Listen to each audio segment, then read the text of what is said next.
اور بھائی اللہ نے کب کہا ہے کہ مجھے تمہاری نمازیں چاہیے؟ اللہ تو کہتا ہے تمہیں تمہارے لیے نمازیں چاہیے. اور نماز کو اتنا کیجول بنا لیا انہوں نے.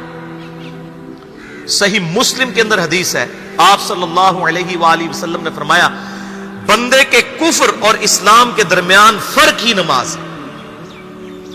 جو نماز پڑھتا ہے وہ مسلمان ہے، اور جو نماز نہیں پڑھتا وہ پاکستان کے شناختی کارڈ میں مسلمان ہے، اللہ کی ڈیفینیشن میں وہ عملاً کافر ہے. صحیح مسلم انٹرنیشنل نمبرنگ کے مطابق 246 نمبر حدیث ہے. آپ جا کے پی ڈی ایف کھول لیں، اسلام 360 میں جا کے 246 نمبر حدیث صحیح مسلم کتاب الایمان چیپٹر میں کھول کے دیکھ لیں کہ بندے کے کفر اور اسلام، شرک اور اسلام کے درمیان فرق ہی نماز ہے.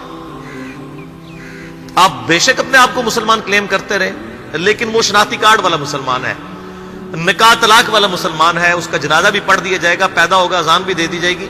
اللہ کے حضور وہ مسلمان نہیں ہے، وہ بس کلمے کا ہی ہم احترام کرتے ہیں، ادروائز تو عملاً کافر ہے وہ. اسی طریقے سے جامعہ ترمذی میں حدیث ہے، سنن نسائی کے اندر حدیث ہے، سنن ابن ماجہ کے اندر حدیث ہے کہ آپ صلی اللہ علیہ وآلہ وسلم نے فرمایا جس نے نماز چھوڑ دی گویا اس نے کفر کیا.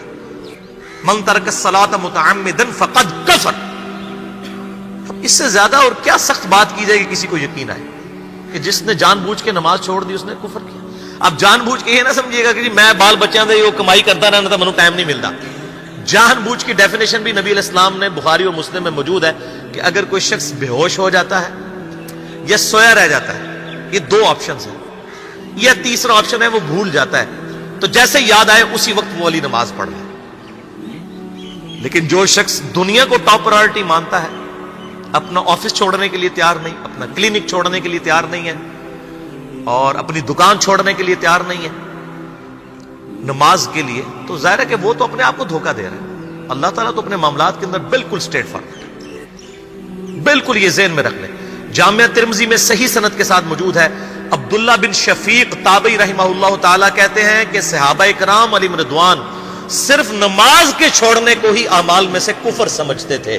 یعنی وہ کسی کو نماز پڑھتا ہوا دیکھتے تھے تو کہتے تھے یہ مسلمان ہے، اور کسی کو نماز پڑھتا ہوا نہیں دیکھتے تھے تو وہ کہتے تھے یہ کافر ہے. یہ جامعہ ترمذی ہے، یہ کوئی سٹوری بک نہیں میں سنا رہا آپ کو. مسند احمد میں صحیح سند کے ساتھ حدیث ہے، نبی صلی اللہ علیہ وآلہ وسلم نے معاذ ابن جبل سے فرمایا معاذ اللہ کے ساتھ کسی کو شریک نہ ٹھہرانا، خواہ تمہارے ٹکڑے ٹکڑے کر دیے جائیں، تمہیں سولی پہ چڑھا دیا جائے، تمہیں آگ میں جلا دیا جائے، اللہ کے ساتھ کسی کو شریک نہ ٹھہرانا. اور معاذ نماز بھی نہ چھوڑنا، کیونکہ جس نے نماز چھوڑ دی اللہ تعالیٰ کے ذمہ کرم سے وہ نکل گیا، اللہ کے حضور اس کے لیے کوئی حصہ نہیں ہے جس نے نماز چھوڑ دی. کتنا کرٹیکل ایشو ہے. اور اسی طریقے سے مسند احمد میں ہی ایک اور حدیث ہے کہ آپ صلی اللہ علیہ وآلہ وسلم نے فرمایا جس شخص نے اپنی زندگی میں نماز کی حفاظت کی، قیامت والے دن وہ نماز اس کے لیے نور ہوگی، نجات ہوگی، اور اس کے حق میں دلیل ہوگی. اور جس نے نمازوں کی حفاظت نہیں کی اس کے لیے قیامت والے دن کوئی نجات، کوئی نور اور کوئی دلیل نہیں ہوگی، الٹا اس کا حشر قارون، فرعون اور ابی ابن خلف کے ساتھ ہوگا والعیاذ باللہ تعالی. یہاں تو ہم کہہ دیتے ہیں یا اللہ جو کچھ بھی ہے تیرے محبوب کی امت سے ہے، یعنی یا اللہ ہم نے تو اپنی اصلاح کوئی نہیں کرنی، ہمیں اسی طریقے سے ہی قبول کر لیں والعیاذ باللہ تعالی. اور کچھ ویسے علماء کا بھی اس میں بڑا برا کردار ہے کہ انہوں نے نماز کو بھی اتنا مشکل فرض بنا کے پیش کیا ہے کہ ایک عام آدمی کے لیے، اور جو دنیاوی معاملات کے اندر بھی انوالو ہے، اور کسی ایسی عورت کے لیے جس کے کئی بچے ہیں، مطلب اس روٹین کے اندر اس نماز کو مینج کرنا مشکل ہو جاتا ہے. ہمیں تو عشاء کی صرف 17 رکعتیں بتا دی گئی ہیں، حالانکہ 24 گھنٹے کے اندر ٹوٹل نماز کی رکعتیں 17 ہیں جن کی اکاؤنٹیبلٹی ہے. اور میں یہ بڑے یعنی وثوق کے ساتھ ایک ذمہ دار مبلغ کی حیثیت سے یہ بات کر رہا ہوں. آپ صحیح بخاری اور صحیح مسلم کھول کے دیکھ لیں، فرض نمازوں کی تعداد جو ہے وہ 5 آئی ہے، اور ان کی رکعتوں کی تعداد بھی بیان ہو گئی ہے. فجر کے 2 فرض، ظہر کے 4 فرض، عصر کے 4، مغرب کے 3 اور عشاء کے 4. اور سفر میں سارے 2 فرض ہیں، مغرب کے 3. یہ ٹوٹل 17 رکھتے ہیں جن کی اکاؤنٹیبلٹی ہے. باقی جنہ گڑ پاؤ گے انہ میٹھا، وہ ساری نفلی عبادت ہے. وہ بخاری اور مسلم دونوں میں حدیث ہے، جس نے فرض کے علاوہ 12 رکعتوں میں استقامت کی اور وہ 12 رکعتیں آپ صلی اللہ علیہ وآلہ وسلم نے پڑھ کے بھی بتائیں.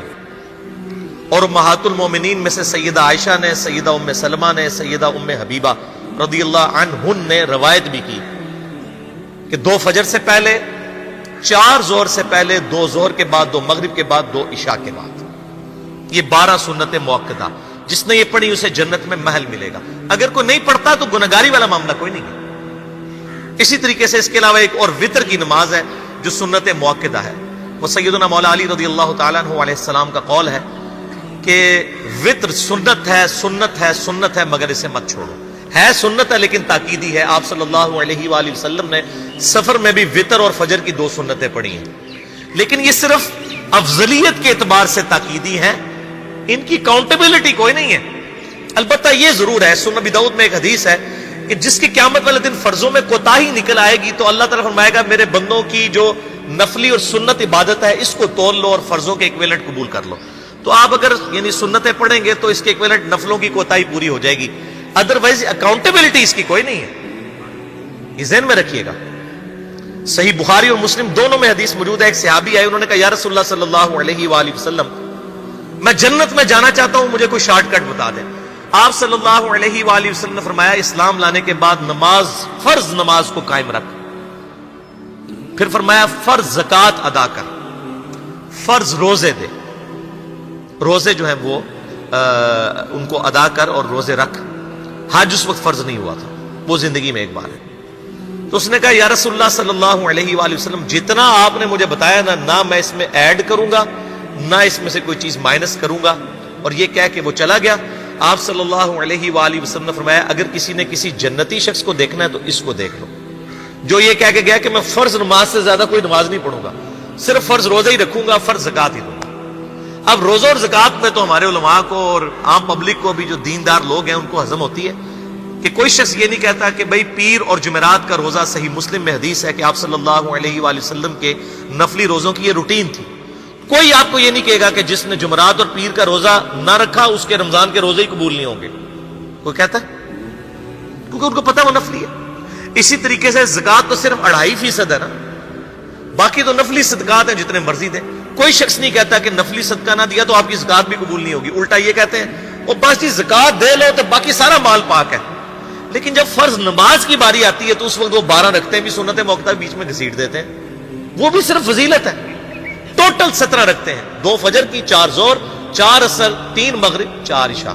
یہ میں کو اپنے لیے گراؤنڈ نہیں بنا رہا، میں تو الحمدللہ اس کے علاوہ بھی نفلی عبادت کرتا ہوں. لیکن میں بتا رہا ہوں خدا کے لیے لوگوں کو دین ایسا مشکل نہ پیش کریں کہ جو نبی علیہ السلام نے امت کو وہ دین نہیں دیا ہوا. اپنی مرضی سے انجیکٹ نہ کریں دین، لوگوں کے لیے مشکلات نہ کھڑی کریں. ان کو فرض نماز تک رکھیں. پھر انشاءاللہ کئی لوگوں کو میں نے اس نے نماز شروع کروائی، انہوں نے سنت نماز بھی، نوافل بھی شروع کر دی ہیں. لیکن آپ کم از کم وہ ڈیٹم لیول تو اچیو کروائیں لوگوں کا. لیکن فرض نماز کی باری آتی ہے کہتے ہیں جی سنتے بھی حصہ ہیں. کہاں سے میرے بھائیوں حصہ ہے؟ وہ 17 رکھتے ہیں. سنتیں پڑھیں گے ثواب ہے، نہیں پڑھتے گناہ کوئی نہیں ہے. تو کم از کم فرض تو ادا کریں. اس کے لیے آپ کو ٹوٹل 24 گھنٹے میں میرا خیال ہے 40 منٹ بھی نہیں چاہیے فرض پڑھنے کے. تو اس کے اوپر تو استقامت کم از کم ہم اختیار کریں. اور چھوٹی چھوٹی جو نٹی گٹیز ہیں ان کو تو ہم نے اتنا فالو کیا ہوا ہے، اور فرض نماز کے بارے میں ہم اتنے کیجول ہو جاتے ہیں. تو یہ فرض نماز کی امپورٹنس اس حوالے سے ضروری تھی، اس لیے میں نے ساتھ ہی بیان کر دی.